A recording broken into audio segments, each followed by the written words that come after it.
Des vacances, pourquoi pas eux, composé de Marie, la chef du projet, Sarah, la trésorière, et moi-même, Lucas, le responsable communication.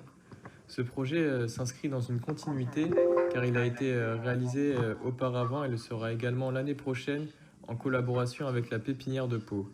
Le projet consistait à offrir un séjour ludique et culturel aux enfants de l'association issus de familles n'ayant pas forcément les moyens de pouvoir offrir des vacances à leurs enfants. En collaboration avec la Pépinière de Pau, la finalité de ce projet était donc de faire découvrir de nouveaux lieux et de nouvelles activités aux enfants. Nous avons donc décidé en fonction des enfants et de notre budget de réaliser notre projet à Montalivet, situé sur la côte atlantique près de Bordeaux pour être proche de la nature qui était le principal critère des enfants.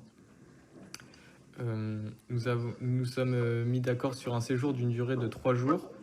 Nos objectifs durant cette aventure étaient d'offrir un séjour divertissant et à la fois différent de leur quotidien en leur proposant des activités telles que le char à voile ou de l'acrobranche, mais également d'apporter de nouvelles connaissances aux enfants et leur transmettre certaines valeurs à travers ce projet solidaire. Cependant, avec la situation exceptionnelle du coronavirus que nous rencontrons actuellement, la finalité du projet a évolué et le séjour prévu avec les enfants de la pépinière n'aura malheureusement pas lieu cette année. Nous avons donc décidé que nous ferons des dons de l'argent récolté, principalement aux hôpitaux pour les aider à affronter ce virus et également apporter notre soutien. Et une autre partie de nos dons sera également reversée à l'association pour les enfants et le surplus d'argent sera pour les premières années du projet des vacances, pourquoi pas eux. Ensuite, pour ce qui est du Gantt, nous l'avons réparti en 3 critères, c'est-à-dire la notoriété, le financement et la finalité du projet. La communication visant la notoriété a été principalement réalisée au début du projet avec la création de supports de communication comme des affiches ou des flyers expliquant en intégralité le but de notre projet solidaire pour le présenter lors d'actions de financement. Et nous sommes également présents sur les réseaux avec notre page des vacances, pourquoi pas eux. Cela nous a permis d'avoir des abonnés qui suivent le projet et de les informer dans les meilleurs délais par rapport à l'avancement du projet et de nos actions de financement. En effet, nous avons réalisé de nombreuses actions de financement au cours du projet, comme par exemple la cagnotte Litchi sur les réseaux, la tombola. Les actions principales restent les soirées organisées par le projet, ainsi que la subvention que nous avons réussi à obtenir auprès du projet Jeunes 64, s'élevant à 900 €. Ensuite, pour les actions en lien avec la finalité du projet, Marie étant la chef du projet, elle a établi les premiers contacts avec la pépinière en relation constante jusqu'à aujourd'hui avec Sandrine, une représentante de l'association. Le contact avec les enfants s'est établi à partir de décembre 2019 jusqu'en mars 2020 où nous avons pu concrétiser davantage le projet et choisir notre destination en fonction de leurs attentes. Nous n'avons pas établi de contact avec les enfants plus tôt pour qu'ils se rappellent plus de nous et de notre projet en échangeant peu avant le séjour. Cependant, comme je l'ai précédemment évoqué, le séjour n'aura pas lieu et nous ferons don de notre argent aux hôpitaux principalement, puis à la pépinière et enfin aux premières années du projet des vacances, pourquoi pas eux. Nous avons établi un premier budget prévisionnel le 30 septembre 2019. Pour les dépenses, nous avons essayé de gérer au mieux le risque des dépenses en prenant des montants assez élevés pour faire face aux imprévus et ne pas avoir de surprise à la fin. Mais aussi, nous avons essayé d'avoir une gestion assez carrée vis-à-vis des recettes pour ne pas espérer trop en valorisant les gains non acquis pour l'instant. Pour les dépenses en alimentation, nous avons fait des coûts de revient des différentes actions pour voir combien cela nous coûterait et si cela était pertinent pour nous. Nous pouvons voir que les frais d'hébergement sont assez conséquents, 2 000 €. Nous avions pris conscience du risque que l'association ne puisse pas nous venir en aide pour le transport. Donc, pour ne pas être gênés par l'éventuel imprévu, nous avons mis 500 € de transport à notre charge. Nous pensions faire notre communication sur différents supports, afin de se faire connaître un maximum. C'est pour cela que nous avions mis 100 €. Pour les recettes, nous pensions apporter 100 € à nous trois pour lancer le projet. Les ventes devaient nous rapporter 1160 €. Nous avions fait des estimations avec les gens qui semblaient intéressés autour de nous. Le projet Jeunes 64 nous permettrait d'obtenir la somme restante afin de réaliser notre projet, soit un montant de 1 100 euros. Nous avions donc un excédent prévisionnel de 40 euros.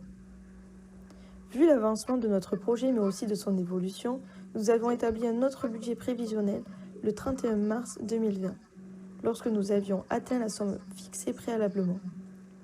Nous pouvons voir qu'il y a une grande évolution pour le budget car la somme des dépenses a nettement diminué, soit un total de 540 euros. Nous pouvons voir que nous avons deux éléments de dépenses, 520 euros d'alimentation pour nos deux soirées effectuées, et aussi 20 euros de publicité pour nous faire connaître, car nous avions préféré faire notre publicité sur les réseaux sociaux. Nous pouvons voir que nous n'avons pas eu les recettes espérées par les mairies et les dons, mais ce manque a pu être comblé par nos ventes qui ont connu un réel succès, 1 631 euros.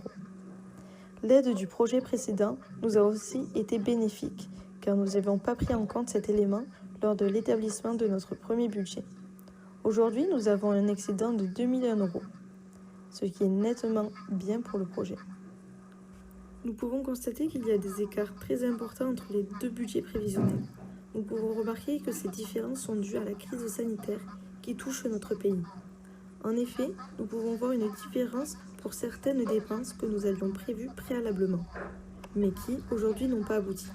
C'est le cas pour les frais d'hébergement, car effectivement, à cause des circonstances, le centre de la pépinière de Pau ferme ses portes, ainsi que le centre d'accueil à Montalivet, ce qui engendre une annulation du deuxième bus, qui était à notre charge d'une valeur de 500 euros, mais aussi le coût des activités n'est plus à prendre en compte, car le voyage ne va pas s'effectuer.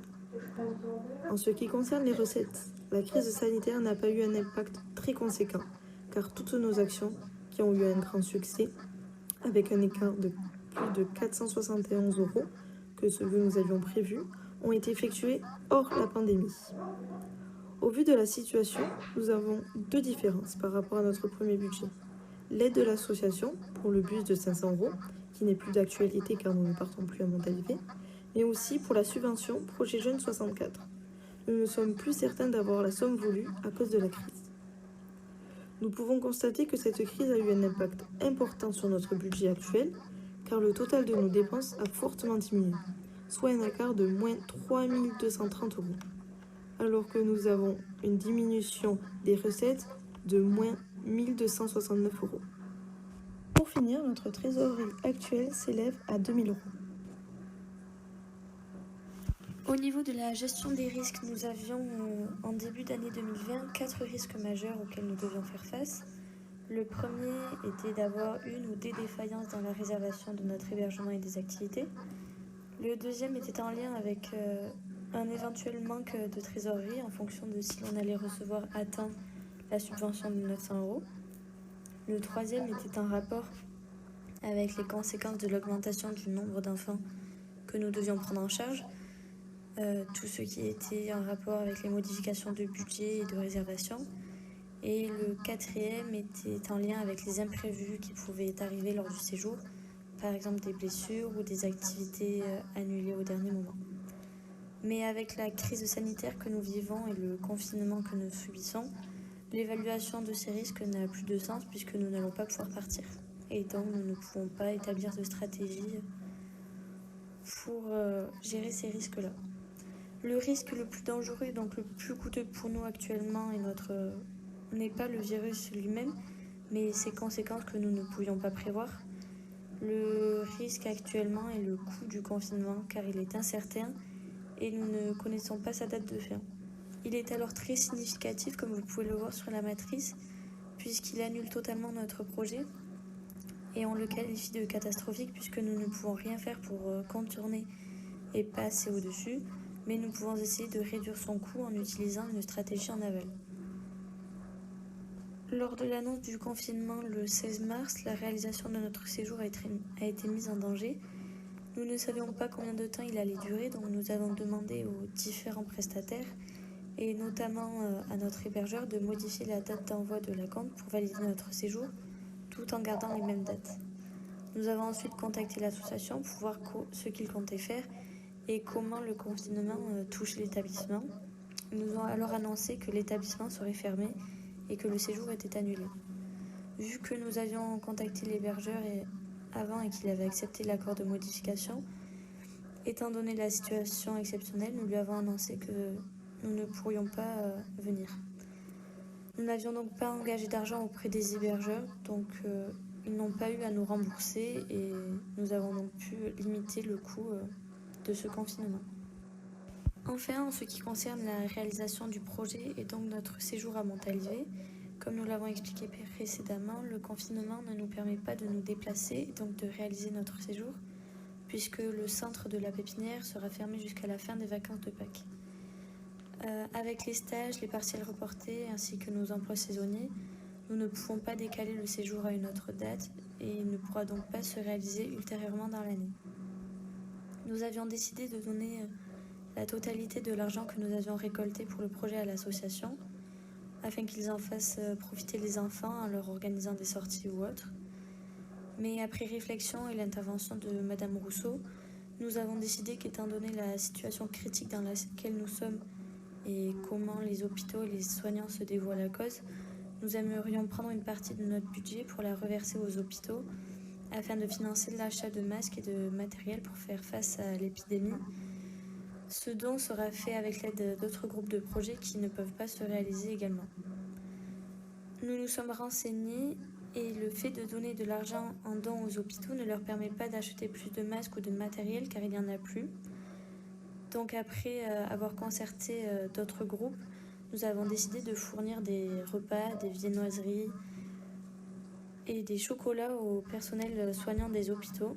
Nous avons donc choisi de faire ce geste envers le personnel de l'hôpital de Pau, car un groupe s'occupait déjà de l'hôpital de Bayonne.